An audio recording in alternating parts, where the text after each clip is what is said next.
Gas cylinder वापरणाऱ्या सर्व नागरिकांसाठी महत्त्वाची बातमी आली असून 1 मे पासून तुमच्या घरातील स्वयंपाकघरामध्ये मोठा बदल होणार आहे।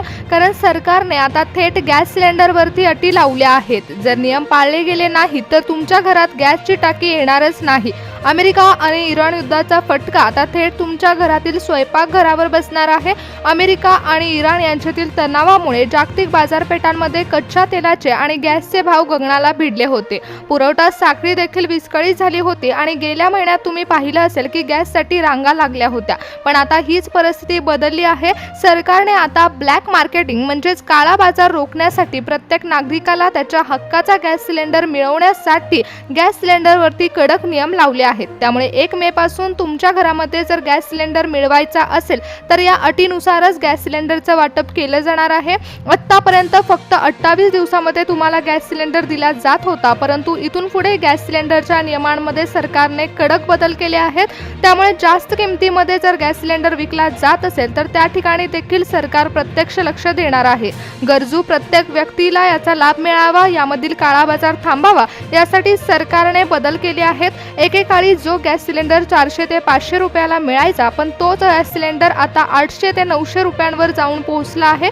सरकारने जेव्हा 1 मे नंतर गॅस सिलेंडरच्या वितरणाची घोषणा केली तेव्हा सरकारने जाहीर केलेल्या नवीन दरानुसार काही विशिष्ट गटातील लोकांसाठी गॅस सिलेंडरच्या दरामध्ये मोठी कपात होण्याची शक्यता वर्तवण्यात आली आहे। त्यामुळे गॅस सिलेंडरचे 1 मे पासून बदललेले नवीन दर कोणते आहेत हे देखील आपण पाहणार आहोत। कारण येत्या 1 मे पासून गॅस सिलेंडरच्या नियमांमध्ये ऐतिहासिक बदल होतोय। तुम्ही जर भारत गॅस वापरत असाल, HP गॅस वापरत असाल किंवा इंडियन गॅस तुमच्याकडे असेल तर तुम्ही 8 नियम पाळले नाहीत तर तुमच्या खिशामध्ये हजारो रुपये असून देखील तुमच्या घरामध्ये गॅस सिलेंडरची टाकी येणार नाही। सरकारने अचानक कठोरपणे हे पाऊल उचलले। अमेरिका इराण युद्धाचं कनेक्शन आता तुमच्या गॅस सिलेंडरवरती येऊन ठेपलंय। गेल्या काही महिन्यापासून तुम्ही पाहिलं असेल की गॅस सिलेंडर मिळवण्यासाठी लोकांना तासनतास रांगेत उभं राहायला लागलं होतं, तर काहींना दुप्पट पैसे देऊन सिलेंडर मिळाला। म्हणूनच सरकारने आता देशात गॅस सिलेंडरचा प्रचंड काळा बाजार सुरू असल्याचं पाहिलं आणि गरिबाच्या नावावर येणारा गॅस हा मोठ्या हॉटेल्स किंवा कारखान्यामध्ये वळवला जातो हे पाहूनच सरकारने 1 मे पासून नो कॉम्प्रोमाइज पॉलिसी आणली आहे। त्यामुळे आता नियमांमध्ये बदल झालाय आणि 1 मे नंतर फक्त या ठराविक लोकांनाच गॅस सिलेंडर दिला जाणार आहे। त्याचप्रमाणे अनेकांना वाटतं की गॅस सिलेंडरचे भाव हे फक्त भारतातच वाढले होते, पण चित्र तसं नाही आहे। कारण अमेरिका आणि इराण यांच्यातील युद्ध आता अशा वळणावरती आलं आहे की जिथून भारतात येणारा गॅस पुरवठा देखील धोक्यात येऊ शकतो। आंतरराष्ट्रीय दरावरती कच्च्या तेलाचे भाव वाढले आणि त्याचा थेट फटका तुमच्या आमच्या स्वयंपाकघराला बसतो। पण इथे सर्वात मोठा ट्विस्ट हा आहे की एकीकडे गॅस न मिळण्याची भीती असताना देखील सरकारने काही लोकांसाठी आनंदाची बातमी दिली आहे, ती म्हणजेच काही विशिष्ट ग्राहकांसाठी गॅस सिलेंडरचे दर हे चक्क कमी होणार आहेत। युद्ध परिस्थिती असताना देखील गॅस सिलेंडरच्या दरामध्ये ही घसरण होणार आहे। त्यामुळे कठोर नियमांचं पालन करणाऱ्या नागरिकांना याचा फायदा देखील होऊ शकतो। सरकारने गॅस ग्राहकांसाठी काही सवलती जाहीर केल्या आहेत, पण त्या मिळवण्यासाठी तुम्हाला एक अग्निपरीक्षा द्यावी लागणार आहे। फसवणुकीचे प्रमाण वाढल्यामुळेच गॅस चोरी टाळण्यासाठी सरकारने आता नियमावली बदलली आहे।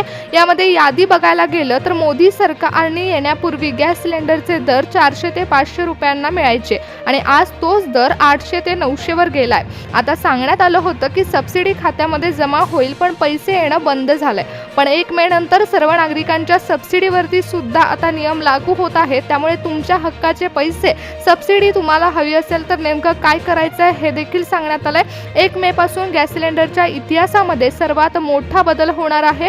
जर तुम्ही HP गॅस वापरत असाल किंवा भारत गॅस वापरत असाल तर तुमच्या सर्वांसाठीच ही एक विशेष बातमी आहे। 1 मे नंतर सिलेंडरच्या नियमांमध्ये जो बदल होणार आहे त्याचा फायदा ग्रामीण भागातील नागरिकांना सर्वात जास्त होऊ शकतो, तर काही शहरी भागातील नागरिकांनी एक महत्त्वाचं काम केलं नाही तर त्यांचा तोटा देखील होऊ शकतो। त्यामुळे जर तुम्हाला स्वयंपाकघरामध्ये गॅस सिलेंडर हवा असेल तर पुढची 2 मिनिटं तुमच्यासाठी अत्यंत महत्त्वाची असणार आहेत। 1 मे नंतर गॅस सिलेंडर वापरणाऱ्या प्रत्येक ग्राहकासाठी सावधानतेचा इशारा देण्यात आलाय। कारण येत्या 1 मे पासून तुमच्या तुमच्या घरामध्ये गॅस सिलेंडर देत असताना नियमांचं उल्लंघन झालं तर थेट आता गॅसची टाकी मिळणार नाही।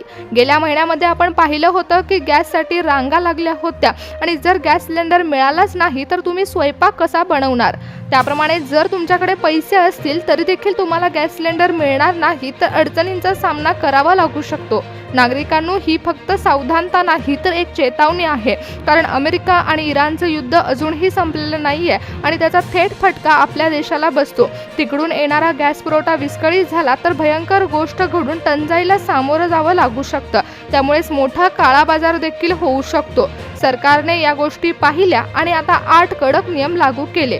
तर हे नियम इतके कडक आहेत की तुम्ही साधी जरी चूक केली तरी देखील तुम्हाला गॅस सिलेंडर मिळणार नाही आणि त्यासोबतच केंद्र सरकारकडून पुरवठा देखील विस्कळीत होऊ शकतो।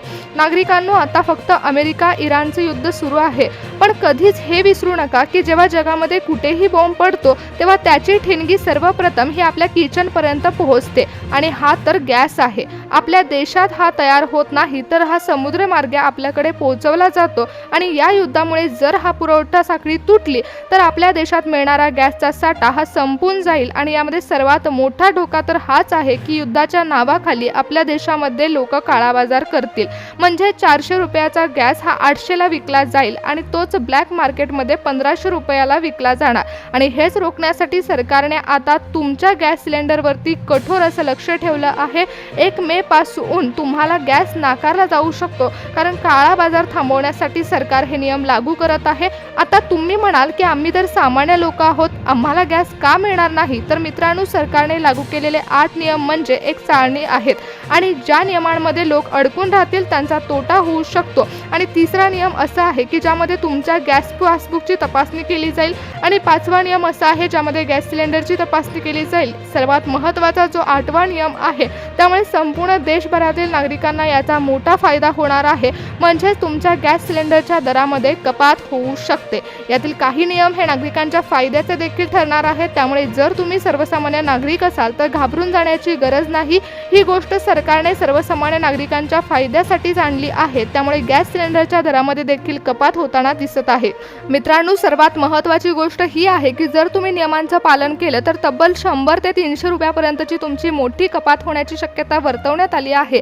जेव्हा गॅसचा काळा बाजार थांबतो तेव्हा सरकारचे हजारो कोटी रुपयांचा तोटा वाचतो आणि ई-केवायसी आणि OTP सिस्टीममुळे तर आता गॅस फक्त त्याच व्यक्तीला मिळेल जो त्याचा खरा हकदार आहे। त्यामुळे बाजारपेठांमध्ये गॅस पुरवठा मुबलक होईल आणि जेव्हा पुरवठा वाढतो तेव्हा नैसर्गिकरित्या गॅस कंपन्यांना दर कमी करणं भाग पडतं। त्यामुळेच आता जास्त सबसिडी जमा व्हायला देखील सुरुवात होऊ शकते। तुम्हाला गॅस सिलेंडर पूर्वीसारखा स्वस्त दरामध्ये मिळू शकतो। सरकारने सकारात्मक पाऊल उचललंय, परंतु हा गॅस सिलेंडर तुमच्या घरापर्यंत पोहोचण्यासाठी 8 नियमांचं पालन करणं देखील गरजेचं आहे। या पद्धतीने आता गॅस सिलेंडरमध्ये होणारा काळा बाजार रोखला जाईल। त्यामुळे 8 नियम देखील आपण जाणून घेऊयात। हा गॅस सिलेंडर तुमच्या घरापर्यंत पोहोचवण्यासाठी 8 नियमांचं पालन करावं लागणार आहे। आता सरकारने तुमच्या घरापर्यंत गॅस सिलेंडर पोहोचवण्यासाठी एक नवीन QR कोड देखील बनवला आहे। त्या कोडनुसार सिलेंडरचा कोड तपासला जाईल आणि यामध्ये पारदर्शकता वापरली जाणार आहे। एका व्यक्तीला एक गॅस सिलेंडर दिला जाणार आहे, त्यामुळे तुमचा गॅस सिलेंडर दुसऱ्या व्यक्तीपर्यंत पोहोचला जाणार नाही। त्याचबरोबर तुमच्या घरातील गॅसची पाईपलाईन देखील चेक करून घ्या, कारण आता गॅस सिलेंडर पाईपच्या सक्तीची तपासणी देखील केली जाऊ शकते आणि पाईपची जर मुदत संपली असेल तर एजन्सी तुम्हाला सिलेंडर देण्यास नकार देऊ शकते। तिसरी गोष्ट ती म्हणजे सबसिडी मिळवण्यासाठी अनेकांची तक्रार येत होती, परंतु आता सरकारने आधार लिंकिंगची घोषणा केली आहे। जर तुमचं आधार लिंकिंग असेल तर तुमच्या खात्यामध्ये सबसिडी देखील वितरित होऊ शकते। जर तुम्ही घरगुती गॅस सिलेंडर वापरून तो छोटा व्यवसाय किंवा हॉटेल चालवणाऱ्याला दिला असेल तर त्यावरती कारवाई होऊ शकते। गॅस सिलेंडरचा वापर फक्त घरगुती कारणासाठीच वापरला जावा असं सक्तीनं केलं आहे। तुम्हाला दंड आकारला जाऊ शकतो। त्यानंतर बुकिंगची डेडलाईन देखील यामध्ये देण्यात आली आहे। तुम्ही एका वर्षामध्ये किती सिलेंडर घेऊ शकता यावर मर्यादा आणल्या आहेत। या मर्यादेपेक्षा जास्त सिलेंडर हवे असतील तर तुम्हाला कोणता पुरावा द्यावा लागणार आहे हे देखील पहा। आता गॅसची साठेबाजी सुरू झाली आहे। अमेरिका इराण युद्धामुळेच निर्माण झालेल्या टंचाईमुळेच गॅस सिलेंडरचा काळा बाजार सुरू झाल्यामुळे सरकारने याकडे विशेष लक्ष दिलंय। सर्वसामान्य ग्राहकांपर्यंत गॅस सिलेंडर पोहोचवण्यासाठी ही कडक नियमावली जाहीर झाली आहे।